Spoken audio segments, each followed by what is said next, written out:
Hi hello welcome back to ஜெடிக்கி kitchen. இன்றைக்கி இட்லி தோசைக்கு மாவில்லாத நேரத்தில் ஒரு கப்பு ஜவ்வரிசி இருந்தால் அந்த தோசை செஞ்சு பாருங்கள். இது ரொம்ப டேஸ்ட்டாக இருக்கும். எல்லாருமே ரொம்ப விரும்பி சாப்பிடுவாங்க. ரொம்ப ஹெல்த்தியானது கூட. ஒரு 10 நிமிஷத்தில் செஞ்சு முடிச்சிடலாம். நீங்களும் ஒரு தடவை இந்த தோசை ட்ரை பண்ணி பாருங்கள். நான் அதுக்காக ஒரு அரை கப்பு போல் ஜவ்வரிசி எடுத்துக்கேன். ஜவ்வரிசியை ஃபஸ்ட்டு கொஞ்சம் நல்லா வறுத்து விட்டுக்கோங்க.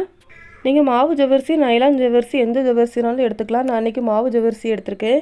எந்த ஜவ்வரிசி எடுத்தாலும் இந்த மாதிரி நல்லா வறுத்துட்டு பண்ணுங்கள். நான் ஓரளவு நல்லா வறுத்ததுக்கு அப்புறமா நல்லா சூடு ஆறுனதுக்கு அப்புறமா அது மிக்ஸி ஜாருக்கு மாற்றி இந்த மாதிரி நல்லா ஃபைனாக அரைச்சி எடுத்துக்கிட்டேன். அது ஒரு பவுலுக்கு மாற்றிக்கோங்க. நீங்கள் எந்த கப்பில் ஜவ்வரிசி எடுக்கீங்களோ அதே கப்புக்கு ஒரு கப்பு அரிசி மாவு எடுத்துக்கோங்க. நல்லா ரெண்டையும் தண்ணி ஊற்றி நல்லா மிக்ஸ் பண்ணி வச்சுக்கோங்க. நல்ல பெரிய உருளைக்கிழங்காக இருந்துச்சுன்னா ஒரு உருளைக்கிழங்கு எடுத்து நல்லா அவிச்சுக்கோங்க. எனக்கு ரொம்ப குட்டியாக இருக்கிறதுனால ஒரு 4 உருளைக்கிழங்கு எடுத்து இந்த மாதிரி அவிச்சு எடுத்துருந்துக்கேன். அதை மிக்ஸி ஜாருக்கு மாற்றி அது கூட கொஞ்சம் தண்ணி சேர்த்து நல்லா ஃபைனாக அந்த மாதிரி அரைச்சி எடுத்துக்கோங்க. உருளைக்கிழங்கு இந்த மாதிரி நல்லா ஃபைனாக அரைச்சி எடுத்துகிட்டு அதையும் நம்ம வறுத்து வச்சுருக்க ஜவ்வரிசி அரிசி மாவு கூட ஆட் பண்ணிக்கலாம். தேவையான அளவு தண்ணி சேர்த்து நல்லா மிக்ஸ் பண்ணி விட்டுக்கோங்க.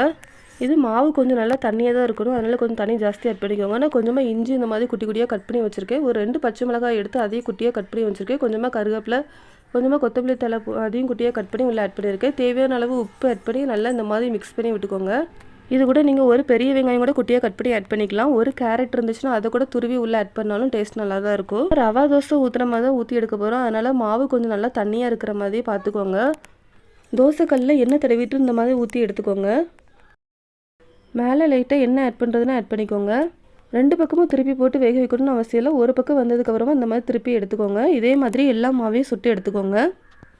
இதே மாதிரி எல்லா தோசையும் சுட்டு எடுத்துக்கோங்க. இது ரொம்ப டேஸ்ட்டாக இருக்கும். நம்ம ஜவ்வரிசியில் பண்ணுறதுனால இது ரொம்ப ஹெல்த்தியானது கூட. நீங்கள் விருப்பப்படுற எந்த சட்னினாலும் வச்சு சாப்பிடலாம். நீங்களும் ட்ரை பண்ணி பார்த்துட்டு உங்களோட ஃபீட்பேக்கை மறக்காமல் எனக்கு ஷேர் பண்ணுங்கள். என்னோட சேனல் சப்ஸ்கிரைப் பண்ணிக்கோங்க ஃப்ரெண்ட்ஸ். தேங்க்யூ.